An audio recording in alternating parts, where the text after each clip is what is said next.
Stephen A. Smith was recently asked, and we've talked about there's a lot of storylines in this. This is a storyline that I've kind of been championing for a while. What would be the biggest story of this coming Super Bowl? Stephen A., he weighed in on what he thought, not the major, but the biggest storyline is. I'm thinking the biggest story is if Shanahan loses rather than the better story being Andy Reid winning. That's what I wanted to say about that. That's my position, just so we're clear. I understand the specific wording of the question. You may be right, Doggy, in terms of the better story, Reid winning, as opposed to Shanahan winning. But what I'm saying is it's a bigger story if Shanahan loses than if Reid wins. You can't go to 3 straight NFC title games, four NFC title games in the last 5 years, have 2 Super Bowl appearances. This is a third. Walk away with losing. Matt Ryan was your quarterback in Atlanta when you were the offensive coordinator, okay? You had a relatively elite team, even with Jimmy Garoppolo as your quarterback in the Super Bowl, and you had a 10-point lead against the Kansas City Chiefs. I couldn't agree more. I've been saying this. This is a very, very interesting storyline. Now, of course, Kyle Shanahan, his father, Mike Shanahan, won back-to-back Super Bowls with the Denver Broncos. He was successful to a point in the playoffs. I have always said this about Kyle Shanahan. The way he coaches and the personnel he puts around him is good, not good enough.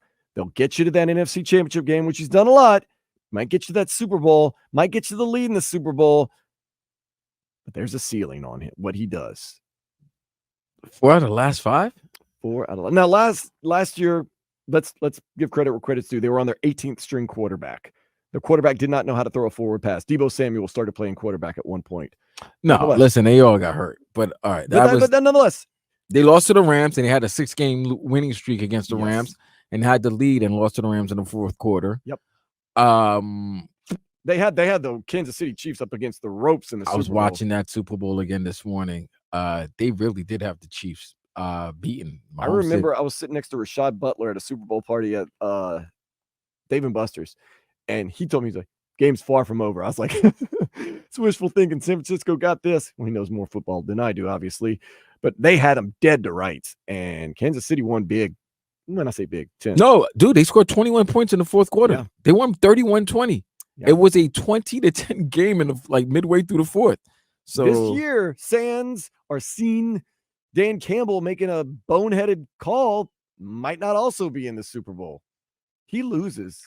I'm not saying San Francisco 49er loses. This is a storyline that now will haunt Kyle Shanahan. You're a good coach. No, listen, I didn't realize this until you mentioned you mentioned it, and others, that they've been in the NFC championship game 4 out of 5 years. 4 out of last 5 years. They've been to the Super Bowl 2 times in those 5 years. They don't win.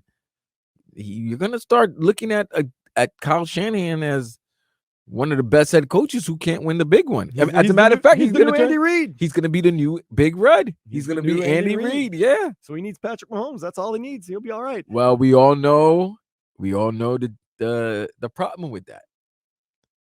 In a Kyle Shanahan coach offense, the biggest star, the face of the franchise, is him, not the quarterback. He wants guys who are just going to do what he tells them to do.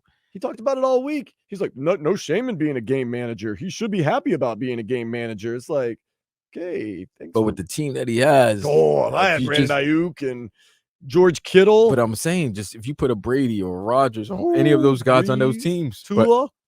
But those other guys that were available for them to go after. They've never go after a name quarterback because, like I've always said, Kyle Shanahan wants to be the biggest name on his offense. He wants to be the face of the offense. He wants to be the guy that says, I drafted, coach, developed these players, and I have a guy who just needs to get the ball to those players. And he's mostly right, except in the big game, like that 3rd and 10, when Jimmy G couldn't make that pass to an open Emmanuel Sanders down the middle that would have scored a possible go-ahead touchdown. And we're going to see tomorrow if the game is close, can Brock Purdy make those plays? And that's another thing I said. If they lose tomorrow to the Kansas City Chiefs, much maligned Jimmy Garoppolo, he and Brock Purdy have done the exact same thing, basically. So where's the trouble at? Is it Kyle Shanahan? No, then the trouble. No, the trouble will be the fact that they don't want to go after a legitimate. I don't want to say, and this is not taking no shot at Brock. Brock played phenomenal this season. I don't look at him as a game manager. For a while. I don't look at him as a game manager. I don't look at him as a game changer. Right. Is he a Jag? I don't believe he's a Jag. I don't think he's just another guy. But there are just guys that that need to make plays. For example, do I believe Tua can make these throws that, in a critical position? I do. But I also think the weather needs to be great and he needs to have these weapons. You know what I mean? You play in the Super Bowl, that the conditions are ideal. Everything is perfect. They don't step on the grass until the day of. The grass has just been implemented yesterday, so it's got 48 hours. Everything is it's perfect for you. You just got to go out and execute and play. And can he make those throws that is required for you to make in the critical times in order for you to help your team win? You don't have to look further than the coach Jim Harbaugh, San Francisco. Alex Smith, good quarterback. Good. The ceiling was here. Jim Harbaugh saw Colin Kaepernick. Everything was going fine, but he saw the ceiling was a little higher and said, I'm making the move. I take your Alex Smith comparison and use it again and reverse. How about this? No. Take two. Alex Smith. Limit right here. Right? Mm-hmm. Big Red said, you could take us here, but there's this kid from Texas Tech that could take us over here. And Alex Smith was very upset when they drafted Patrick Mahomes. Rightfully so, in hindsight.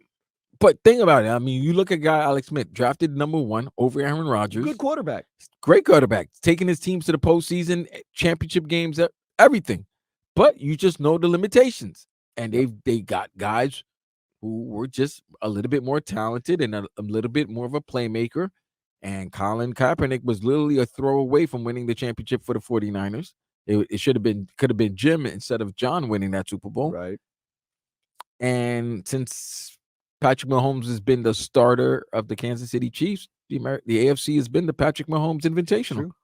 So tomorrow we're going to find out where that ceiling is, if they are limited or not limited. San Francisco 49ers. Of course, we know sky's the limit for number 15 on the Kansas City Chiefs.